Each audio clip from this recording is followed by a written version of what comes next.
The date is April 14th, 1986, and the night sky over the Mediterranean Sea is a canvas of absolute darkness, stretched tight over the restless black water. Inside the reinforced concrete command bunkers of the Libyan military, situated deep beneath the sands of Tripoli and Benghazi, the atmosphere is thick with a mixture of cigarette smoke and arrogant confidence. Muammar Gaddafi, the self-proclaimed king of kings of Africa, has spent billions of dollars of his oil wealth turning his coastline into a fortress of steel and radar. His military advisors, many of them trained in the prestigious academies of the Soviet Union, they have the S-200 Vega missile system, known to NATO by the terrifying codename SA-5 Gammon, a massive long-range weapon designed to swat American strategic bombers out of the sky from nearly 200 miles away. They have the SA-2 Guideline, the SA-3 Goa, and the mobile SA-6 Gainful, creating overlapping fields of fire that cover every inch of the Libyan sky from the surface of the sea to the edge of space. They have a wall of French-made Crotal missiles for close-in defense and thousands of ZSU-23 anti-aircraft guns waiting to shred anything that gets through the missiles. To the Soviet mind, this layered defense was impenetrable. The Soviet doctrine was built on the concept of the high wall, and they believed that the sky belonged to them. But 3,000 miles away at RAF Lakenheath, in the damp fog of England, a fleet of aircraft was preparing to prove that the wall had a mouse hole, and that the Soviet understanding of physics was about to be exploited in the most violent way possible. The pilots of the 48th Tactical Fighter Wing were strapping into machines that looked like they were designed for a different war, or perhaps a different planet. They were not flying sleek, agile dogfighters like the F-15 Eagle or the F-16 Falcon. They were flying the General Dynamics F-111 Aardvark. But its most important feature, the secret weapon that terrified the Soviet strategists who knew of its existence, was hidden inside that ugly nose. It was a piece of technology that the Soviets had tried and failed to master for decades, the terrain-following radar, or TFR.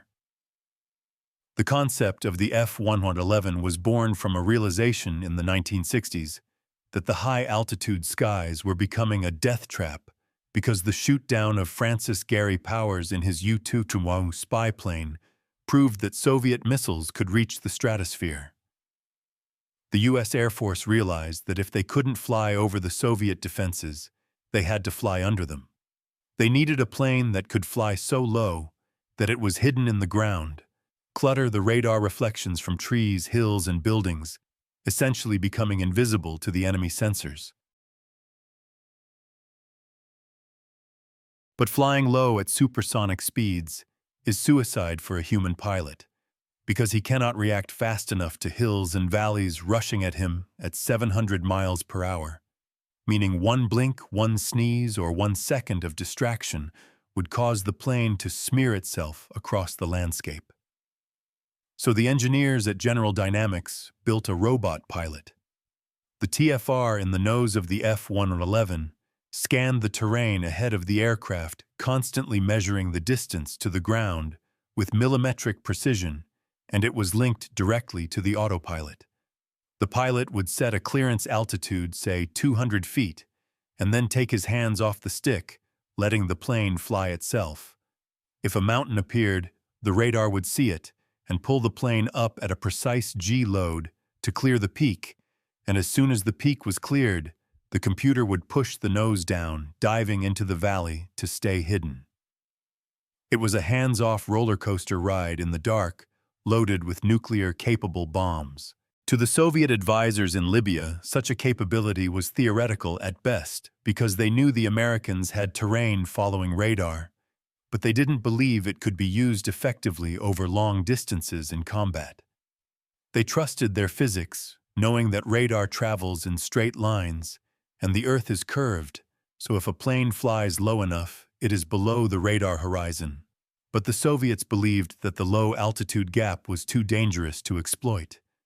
They assumed the Americans would not risk crashing their expensive jets into the ground. They were wrong. The Americans were not only willing to risk it, they had built an entire doctrine around it. Operation El Dorado Canyon was the ultimate test of this doctrine. The mission was to strike Gaddafi's headquarters in Tripoli and Benghazi to punish him for a terrorist bombing in Berlin. But there was a massive political problem because France and Spain refused to let the American F-111s fly over their territory. This meant the planes couldn't take a direct route south. They had to fly around the continent of Europe through the Straits of Gibraltar and across the Mediterranean Sea, adding thousands of miles to the journey. It turned a simple strike mission into a 13-hour marathon, requiring multiple mid-air refuelings in absolute radio silence. It was the longest fighter combat mission in history at that time, a test of endurance that pushed the crews to their physical and mental limits. As the sun set, the F-111s launched from England, forming up in the darkness, with massive KC-10 extender tankers feeding them fuel like mother birds feeding their young. They flew in radio silence, communicating only with light signals. The pilots were exhausted, cramped in their cockpits alongside their weapons systems officers, fighting the monotony and the fear of mechanical failure over the cold Atlantic. But as they approached the African coast, the adrenaline kicked in because it was time to go down. The flight lead gave the signal, and the Aardvarks dropped from the comfortable cruising altitude of the tankers down to the deck. They descended into the black void over the Mediterranean Sea, watching their radar altimeters unwind. 5,000 feet, 2,000 feet, 500 feet, 200 feet. At 200 feet, you are not flying, you are skimming. The salt spray from the waves was hitting the windshields. The sensation of speed was intense as the water rushed by in a blur of gray and black. In the Libyan radar command center, the screens were clear. The massive P-14 Tall King early warning radars swept the horizon, their giant mesh antennas rotating rhythmically, looking for high-altitude intruders, but they saw nothing. The Soviet advisors sipped their coffee confident in the silence, not knowing that 24 tons of American aluminum and high explosives were racing towards them at Mach 0.9 just above the wave tops. The F-111s were hiding in the sea clutter, the radar reflections caused by the waves making them invisible to the Soviet radars. The plan relied on precise timing. The F-111s had to coordinate with U.S. Navy aircraft from carriers in the Mediterranean. The Navy A-7s and F-18s were the decoys tasked with suppressing the enemy defenses. At the exact moment the F-111s crossed the beach, the Navy jets would pop up and fire HARM anti-radiation missiles at the Libyan radars, designed to force the Libyans to keep their heads down or turn their radars off. As the F-111s crossed the coastline of Tripoli, the pilots engaged the TFR and the system locked on. The planes dropped even lower, hugging the contours of the Libyan landscape, roaring over sand dunes, ducking under power lines, and weaving through valleys. Inside the cockpit, it was a terrifying ride as the computerized system jerked the plane up and down violently, following the Earth's surface. The pilots had to trust the machine with their lives, because if the radar failed, or if the computer glitched, they would impact the ground in a fraction of a second. The Soviet advisors in Tripoli suddenly saw ghosts on their screens, as blips would appear for a second, as an F-111 crested a hill and then vanish again as it dove into a valley. The operators were confused, wondering if it was a glitch or a flock of birds. Before they could decide, the warnings started screaming, missile launch, as the Navy HARMs were inbound. The Libyan operators panicked. Some turned off their radars to avoid the missiles. Others fired blindly into the night, sending millions of dollars of Soviet missiles into empty space. The integrated air defense system, the pride of Soviet export technology, was disintegrating into chaos because it was designed to fight a war against high-altitude bombers, not a swarm of invisible rats racing through the streets. The F-111s were now miles from their targets. The weapons systems officers powered up their PAVTAC targeting pods, which were infrared cameras housed in a rotating turret under the belly of the plane. They peered through the darkness, looking for the heat signatures of Gaddafi's compound, the Bab al-Azizia barracks, and the military airfield. On the ground, the city of Tripoli was asleep. The streetlights were on. Cars were driving on the coastal road. The people had no idea that the hand of judgment was seconds away. The roar of the TF-30 engines was muffled by the low altitude and the speed of the approach, meaning the sound would not arrive until after the bombs. The lead F-111 call sign Remit 31 lined up on Gaddafi's personal tent. The WSO placed the crosshairs on the target and said laser on. The bomb bay doors snapped open. 4 massive 2,000-pound GBU-10 laser-guided bombs fell away. The plane leaped upward, released from the weight. The bombs rode the laser beam down, correcting their fins in flight, gliding silently toward the center of the regime. At that moment, the illusion of safety that the Soviet Union had sold to Libya evaporated. The billions of dollars spent on high-altitude missiles, the years of training, the arrogant confidence of the advisors, it was all rendered worthless by a plane that simply refused to play by their rules. The F-111 Aardvark, the ugly duckling of the U.S. Air Force, had slipped the leash and was about to deliver a wake-up call that would be heard in Moscow, proving that the most expensive wall in the world is useless if your enemy knows how to dig a tunnel under it.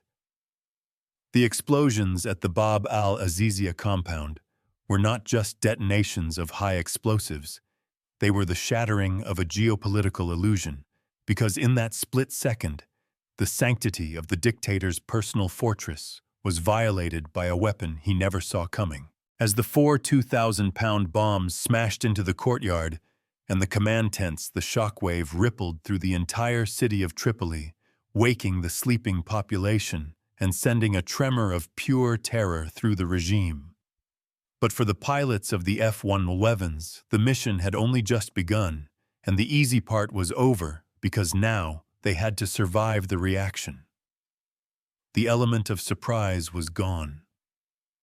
Every single radar operator, every single gunner, and every single missile battery commander in Libya was now fully awake and screaming for blood. The sky above Tripoli, which had been dark and silent moments before, suddenly erupted into a chaotic wall of fire that pilots describe as looking like a continuous sheet of neon rain. The Libyan gunners manning thousands of ZSU-23 and ZPU-4 anti-aircraft guns abandoned any attempt at aiming and simply filled the air with lead, hoping to create a barrier of steel that no aircraft could fly through. To the Soviet advisors watching from their bunkers, the display of firepower was impressive in its volume, but pathetic in its effectiveness, because the guns were firing at the sound of the jets, which meant they were firing at empty air where the F-111s had been seconds ago. The Aardvarks were moving too fast and too low. They were screaming across the rooftops at 600 knots, their wings swept back, pulling hard Gs as they turned back toward the sea. The terrain, following radar, which had guided them in, now had to guide them out through an obstacle course of tracers and missiles. The threat warning receivers in the cockpits were lighting up like Christmas trees, screeching with the lock-on tones of the Soviet-made missiles. The SA-2s and SA-3s began to launch telegraph poles of fire climbing into the night sky, searching for a target. But the F-111s were operating in the clutter notch, the chaotic zone of radar reflections near the ground, where the missile guidance systems became confused. The Soviet missiles designed to kill high-flying B-52s were unable to look down and pick out the speeding bombers against the heat and noise of the city. But the most terrifying threat was the Crotale missile, a French-made system designed specifically for low-altitude defense. Several Crotales were launched, streaking towards the fleeing Americans. The pilots popped flares and chaff, turning their aircraft violently, trying to break the lock. One F-111 call sign, Karma 52, was lost during this chaotic egress, likely crashing into the sea, but the rest of the strike force punched through the wall. They pushed their throttles to the stops, engaging the afterburners. The massive TF-30 engines dumped raw fuel into the exhaust, creating 40-foot tongues of blue flame that pushed the heavy bombers past the speed of sound. They rocketed away from the coast, leaving the angry hornet's nest behind them. Back in the command bunkers, the Soviet advisors were stunned into silence. They watched their screens, which were filled with the electronic snow of American jamming and the chaotic tracks of their own missiles missing their targets. They had fired dozens of surface-to-air missiles. They had expended thousands of rounds of ammunition. And yet the American planes had flown right into the heart of their defense, dropped their bombs, and left. The impregnable fortress was a myth.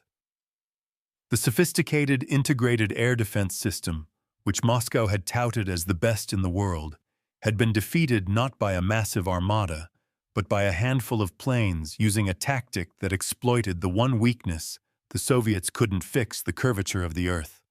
The F-111s had flown under the radar quite literally. As the Aardvarks rejoined their tankers over the Mediterranean for the long, grueling flight back to England, the adrenaline began to fade, replaced by exhaustion and the realization of what they had achieved. They had conducted the longest fighter combat mission in history, round trip of nearly 6,000 miles. But the damage they left behind was not just physical, it was psychological.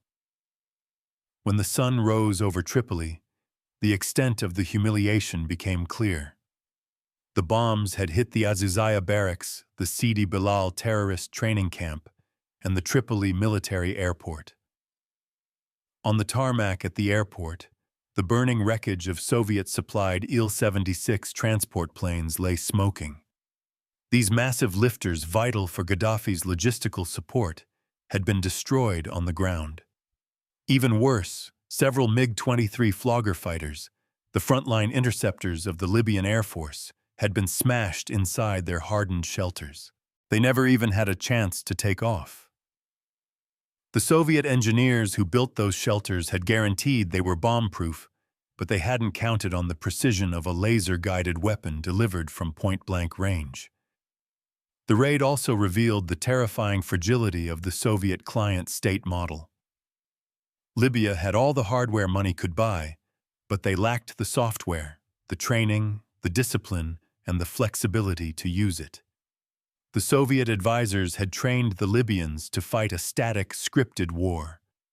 The Americans had fought a dynamic, fluid war. The disconnect was fatal. Diplomatic cables sent from the Soviet embassy in Tripoli to Moscow the next morning were filled with excuses and finger-pointing. They blamed the Libyan crews for being incompetent. They blamed the French for selling Libya the wrong radar frequencies. But deep down in the halls of the Kremlin, the generals knew the truth. Their technology had failed. The P-14 Tall King radars had failed to detect the low-level approach. The SA-5 Gammon missiles, the pride of the Soviet strategic defense, had failed to score a single hit. The entire philosophy of the Red Army's air defense, which relied on heavy centralized control and high-altitude interception, had been exposed as obsolete. The raid on Libya was a dress rehearsal for a war in Europe, and the results suggested that if NATO attacked the Soviet Union, the Red Army would be blind, deaf, and dumb within the first hour. This realization sent shockwaves through the Warsaw Pact. It forced a massive and expensive rethinking of their entire defensive strategy. They realized they needed new radars capable of looking down. They needed new missiles that could maneuver faster. They needed to spend billions of rubles they didn't have to plug the hole that the F-111 had just flown through. The F-111 Aardvark, the plane that the press had mocked and the Congress had tried to cancel, had vindicated itself in a single night. It proved that in the age of electronic warfare and precision munitions, speed and altitude were less important than stealth and terrain masking. The ugly duckling had become a dragon. For Muammar Gaddafi, the raid was a personal trauma from which he never fully recovered. He had been sleeping in his tent when the bombs hit, and he escaped with his life by mere seconds. The psychological impact of knowing that the Americans could reach out and touch him in his bed, despite his billions of dollars of defenses, terrified him. He went underground, both literally and metaphorically. The volume of Libyan-sponsored terrorism dropped significantly in the years that followed. The mad dog of the Middle East, as Reagan called him, had been muzzled not by an invasion, but by a surgical strike delivered by the silent service of the night. The Soviet Union, meanwhile, suffered a massive loss of prestige. Their allies began to doubt the value of the Soviet security umbrella. If Moscow couldn't protect its closest African ally from a humiliating slap in the face, what chance did they have of protecting anyone else? The raid on Libya was one of the cracks in the foundation of the Soviet Empire, a demonstration of Western technological superiority that contributed to the crisis of confidence that would eventually bring the whole system crashing down. As the exhausted crews of the 48th Tactical Fighter Wing landed back at Lakenheath 14 hours after they took off, they were greeted as heroes, but they were also silent professionals who knew that they had just rewritten the textbooks of aerial warfare. They had proven that the Earth itself could be used as a weapon, a shield to hide behind while delivering the sword. And they had left the Soviet generals staring at their blank radar screens, wondering how a machine made of aluminum and wires could defeat a system made of steel and ideology. The aftermath of the El Dorado Canyon raid was felt far beyond the smoking ruins of Tripoli, because it sent a seismic shockwave through the geopolitical landscape of the Cold War. For the Soviet Union, the sight of their most advanced export weaponry reduced to scrap metal by a strike force that had flown thousands of miles was a public relations disaster of the highest order. The diplomatic cables flying between Tripoli and Moscow were filled with recriminations and panic as the Libyan generals demanded to know why the expensive radars they had purchased failed to detect the American bombers until the bombs were already falling.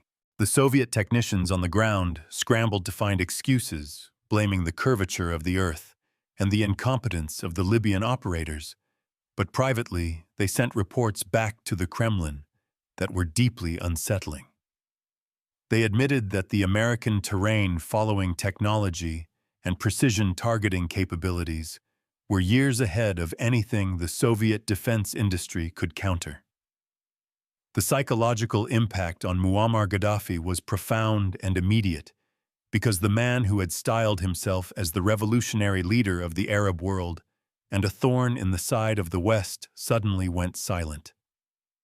For years after the raid, Gaddafi lived in a state of paranoia, moving from tent to tent, fearing that the silent gray shapes would return in the night to finish the job.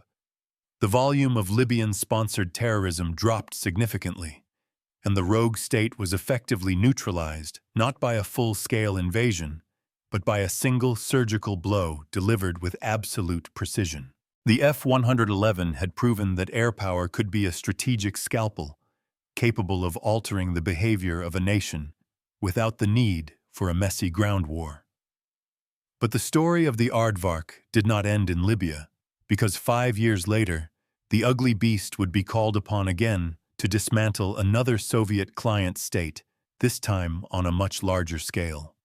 When Operation Desert Storm began in 1991, the F-111s were deployed to Saudi Arabia and Turkey, forming a critical part of the coalition air campaign. By this time, the Air Force had newer toys like the F-15E Strike Eagle and the F-117 Nighthawk, But the F-111 proved that it was still the heavyweight champion of interdiction. During the war, the F-111Fs introduced a new terrifying tactic known as tank plinking, which fundamentally changed how armor was destroyed from the air. While the A-10 Warthogs were chewing up columns in the daylight, the F-111s owned the night. Using their pave-tack infrared targeting pods, the weapons systems officers discovered that Iraqi tanks buried in the sand retained the heat of the desert sun longer than the surrounding cold sand. Through the thermal camera, the tanks glowed like white-hot bricks in the darkness. The F-111s would cruise high above the range of the Iraqi anti-aircraft guns and drop GBU-12 laser-guided bombs directly onto the turrets of the Dug in T-72s. It was a shooting gallery. The Iraqi tank crews who believed they were safe under the cover of darkness and sand found themselves being picked off one by an enemy they could not see or hear. The F-111s destroyed over 1,500 Iraqi armored vehicles during the conflict, a score that rivaled the A-10, proving that the old Aardvark was not just a bomber, but the most lethal tank killer in the inventory. The Soviet advisors watching the destruction of Saddam's army saw yet another layer of their military doctrine peeled away because they had believed that camouflage and digging in would protect their forces. But the F-111 proved that there is no place to hide from a thermal sensor linked to a laser-guided bomb. The aircraft that had been ridiculed in the 1960s as a failure had matured into the most effective strike platform of its generation. However, time is the one enemy that no aircraft can defeat, and by the mid-1990s, the F-111 fleet was aging. The variable geometry swing wings which gave the plane its incredible performance were a maintenance nightmare requiring thousands of man-hours to keep operational. The Air Force began to retire the F-111, replacing it with the F-15E Strike Eagle, which was easier to maintain and could fight its way out of a dogfight if necessary. The retirement ceremony at Cannon Air Force Base in 1996 was a somber affair, as the pilots who had flown the Aardvark through the valleys of Vietnam, the canyons of Libya, and the deserts of Iraq said goodbye to a machine that had brought them home when nothing else could. But the Aardvark had one final act to play on the world stage, because the Royal Australian Air Force continued to operate the F-111 long after the Americans retired it. The Australians loved the pig, as they affectionately called it, because its long range and high speed were perfect for defending the vast continent. It became an icon of Australian air power, famous for its unique ability to perform the dump and burn maneuver, where the pilot would dump fuel from the rear vent and ignite it with the afterburners, creating a massive trail of fire behind the aircraft like a dragon. This spectacular display was a crowd favorite at air shows, but it was also a reminder of the raw power contained within the airframe. When the Australians finally retired their F-111s in 2010, it marked the end of an era.